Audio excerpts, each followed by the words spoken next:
तर तिकडे मुक्ताईनगर तालुक्यातल्या हरताळा फाट्यावरच्या एका पेट्रोल पंपावर धक्कादायक प्रकार उघड झालाय।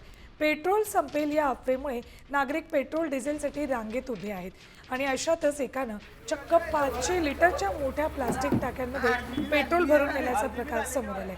हा सगळा प्रकार इथल्या उपस्थित नागरिकांनी कॅमेऱ्यात चित्रित केलाय।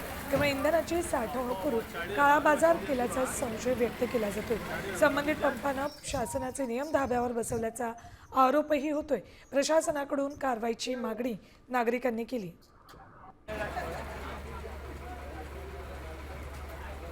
या 500 लिटरच्या टाकीमध्ये पेट्रोल एका नागरिकानं नेलेलं आहे। हरताळा फाट्यावरच्या पेट्रोल पंपावरचा हा सगळा प्रकार आहे। इथे जे नागरिक पेट्रोल डिझेल घेण्यासाठी येत होते त्यांनी कॅमेऱ्यात हा सगळा प्रकार चित्रित केलाय। पेट्रोल पंप असू देत किंवा ज्या नागरिकांनी इतक्या मोठ्या टाकीमध्ये पेट्रोल नेले, दोघांकडूनही प्रशासनाचे नियम धाब्यावर बसवले जात आहेत। काळ्या बाजाराचा संशय व्यक्त केला जातोय।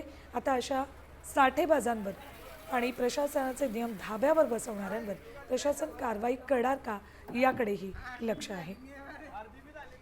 अपडेट्स घेऊयात आमचे प्रतिनिधी दीपक चौधरी यांच्याकडून। दीपक, पेट्रोल पंप काय किंवा मग ज्या नागरिकांनी इतक्या मोठ्या प्रमाणात पेट्रोल घेतलं ती व्यक्ती काय, या दोघांवरही कारवाई होणं अपेक्षित आहे कारण प्रशासनाचे नियम त्यांच्याकडून धाब्यावर बसवले जात आहेत।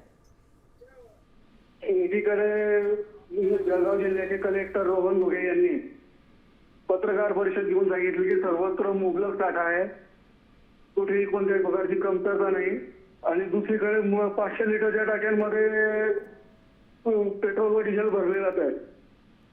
मुक्ताईनगर तालुक्यातील पेट्रोल व डिझेलचा रोहन घुगे जिल्हाधिकाऱ्यांनी सांगितलं की बाटलीत सुद्धा पेट्रोल दिले जाऊ नये आणि इथे 500 लिटरच्या ड्रम मध्ये पेट्रोल दिलं जात असल्याने सर्वत्र साठेबाजीचा चर्चेला सुरुवात होते। सर्वत्र साठेबाजी सुरू असल्याची चर्चेला सुरुवात होत आहे। त्यामुळे सर्वत्र सामान्य नागरिकांना प्रशासन काय कारवाई करते याकडे सर्वांचे लक्ष लागलं आहे। ठीक, धन्यवाद दीपक संपूर्ण माहितीसाठी।